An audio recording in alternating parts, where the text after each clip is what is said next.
შესახებ.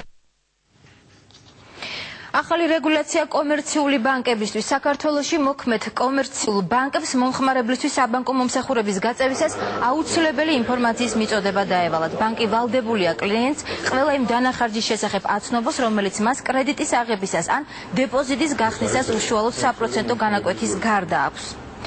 უფრო კონკრეტულად რაც გულისხმობს ეფექტური განაკვეთი და ახალი წესი, კურიერის ეთერში ეროვნული ბანკის პრეზიდენტი გიორგი ქადაგიძე თავად ისაუბრებს. საღამოშვიდობისა, ბატონო გიორგი. მოგესალმებით, თქვენს დანაყოფებს. ბატონო გიორგი, რატომ გახდა აუცილებელი ახალი რეგულაციის შემოღება? ეს ვალდებულებები ხომ დღემდეც იყო ხელშეკრულებაში ასახული?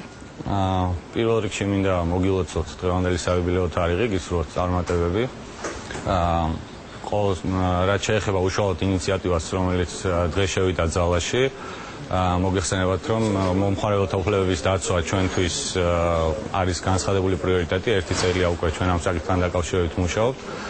პირველი რაც ჩვენ გავაკეთეთ, ავამუშავეთ საინფორმაციო სატელეფონო ცენტრი, რომელიც ანალიზმას და დაკვირვებამ აჩვენა, რომ ერთ-ერთი ყველაზე მნიშვნელოვანი საკითხი, რომელსაც მომხმარებელი კითხულობდა, ეს არის ის ხარჯები, რომელიც პირდაპირ არ არის მითითებული ხელშეკრულებაში.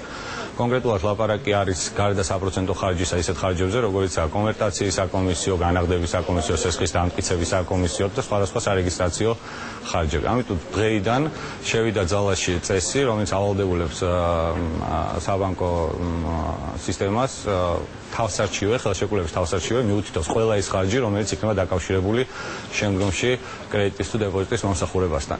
ამ ეფექტურ განაკვეთში რა ხარჯები შედის?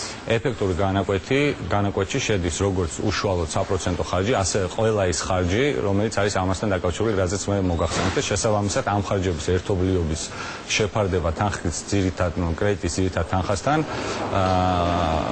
არის ეფექტური საპროცენტო განაკვეთი. აქ მინდა აუცილებლად აღნიშნო, რომ ამ ინიციატივის სრულად განხორციელების შედეგად ჩვენ ველოდებით, რომ კიდევ უფრო გაღრმავდება კონკურენცია საბანკო სექტორში და ეს არ მხოლოდ მომხმარებლებისთვის იქნება სასწრაფო, არამედ აუცილებლად გამოიწვევს მთელ რიგ საბანკო სერვისებზე პროცენტის გაიაფებას, რაც არის ჩვენი საშუალებიანი მიზანი. ბატონო გიორგი, თუ არის განსაზღვრული კატეგორია, ვის ეხება ეს ცვლილება? ეს ცვლილება ეხება ნებისმიერ თანხას 300 ლარიდან 50.000 ლარამდე. ზუსტად ეს გახლავთ რაოდენობრივად ყველაზე ფართო სპექტრი მომხმარებლების, ანუ ლაპარაკი არის საცალო ვაჭრობის, საცალო საბანკო პროდუქტებზე.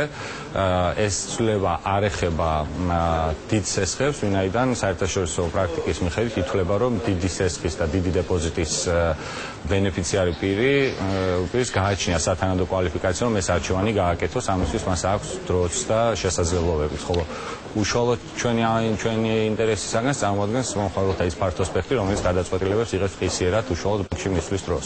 ბატონო გიორგი, როგორც ვიცი, ეს სიახლე თუ ცვლილება ეხება დეპოზიტსაც. აქ რატომ გახდა საჭირო ცვლილებები, რა ფაქტორი ახდენს გავლენას დეპოზიტებზე? აი, რის შესახებ უნდა გააფრთხილონ ამ შემთხვევაში ბანკებმა კლიენტები? ამ შემთხვევაში ძალიან მნიშვნელოვანი არის განაღდების საკომისიო, ანუ დეპოზიტის ამოწურვის დროს თანხის განაღდების შემთხვევაში არის თუ არა ეს დაკავშირებული დამატებით ხარჯებთან. ასევე ძალიან მნიშვნელოვანი არის დარიცხვის მეთოდი, ანუ რა პერიოდულობით ხდება პროცენტის დარიცხვა და ის სხვადასხვა მოდიფიკაციები, რომელიც არის წარმოდგენილი ბაზარზე. ანუ აქაც ანალოგიურად ჩვენი ამოცანაა, რომ მომხმარებელმა იცოდეს სრულად თუ რა სარგებლოს მიიღებს ის დეპოზიტის სარგებლობის დროს. და კიდევ ერთხელ რომ დავაკონკრეტოთ, როდიდან შევიდა ეს სიახლე, ახალი წესი ძალაში? ეს სიახლე ძალაში შევიდა დღეიდან და რაც ასევე მინდა ვთქვა, ჩვენ შევქმნით სპეციალური უწყება, რომელიც მონიტორინგს გაუკეთებს ამ პროცესს და ასევე ყველა ბანკს დაევალა შეექმნათ უწყება, რომელიც ეფექტურად განიხილავდა ყველა საჩუვარს, რომელიც შეიძლება არსებობდეს ამ პროდუქტების სარგებლობის დროს. დიდი მადლობა. კურიერის შეკითხვებს ეროვნული ბანკის პრეზიდენტი გიორგი ქადაგიძე პასუხობდა.